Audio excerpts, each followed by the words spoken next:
नमस्कार मित्रांनो, कसे आहात तुम्ही?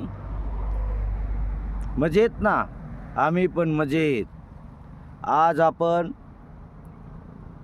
श्री MB सुपेकर, तहसील कार्यालय घनसावंगी, जिल्हा जालना यांच्या सफरचंद बागेला आपण भेट देणार आहोत.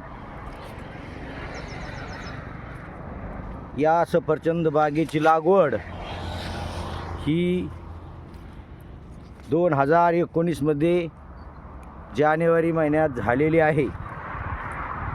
आज या सफरचंद बागेला 5 वर्ष फेब्रुवारीमध्ये पूर्ण झालेले आहेत आणि यावर्षी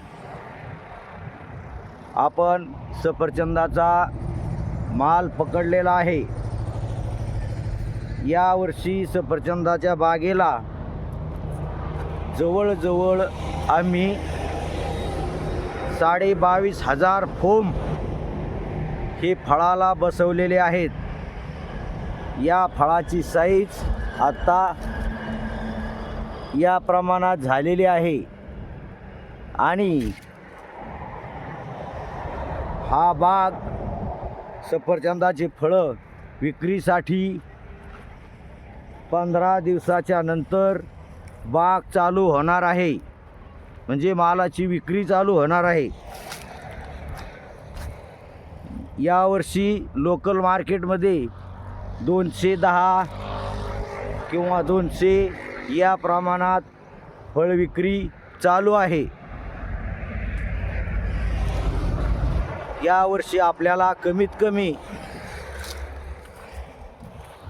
10 ते 12 लाख उत्पन्न होईल अशी शक्यता आहे.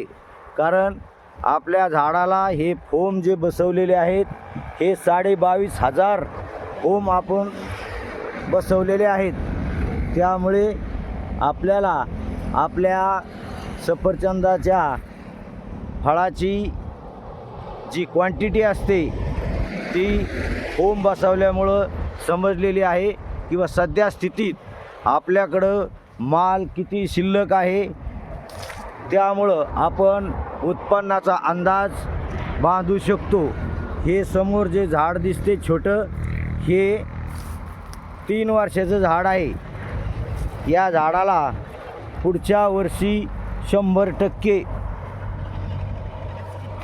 फळं लागतील. हे जे लहान लहान झाडे आहे हे नंतर लागवड झालेली आहे. हे सुरुवातीच्या झाडाबरोबर लावलेले नव्हते, कारण याची तूट झाली होती. ती तूट आपण भरून घेतलेली आहे. आता या मोठमोठ्या झाडाला 22,500 फळं तर आहेतच, पण पुढच्या वर्षी अजून दाट फळं लागण्याची शक्यता आहे. हे समोर जे झाड आहे याचं वय कंप्लीट 5 वर्ष 1 महिना झालेला आहे. या झाडाला आता सध्या स्थितीमध्ये 170 ते 150 सफरचंदाचे फळं लगडलेले आहे. आता या फळाची साईज या प्रमाणामध्ये आहे आणि या माल जो लागला आहे हा 3 टप्प्यामध्ये लागलेला आहे. हा माल एकत्रित आणि सोबत लागलेला नाही. त्यामुळे मालाची विक्री करताना आपल्याला 3 वेळेस याची विक्री करावी लागणार आहे. तरी कोणाला जरी सफरचंदाच्या बागेबद्दल आपल्याला माहिती हवी असेल तर माझा नंबर आहे 90 11 58 93 90. राहणार घनसावंगी, तालुका घनसावंगी, जिल्हा जालना. नमस्कार. जय जिजाऊ, जय शिवराय. धन्यवाद.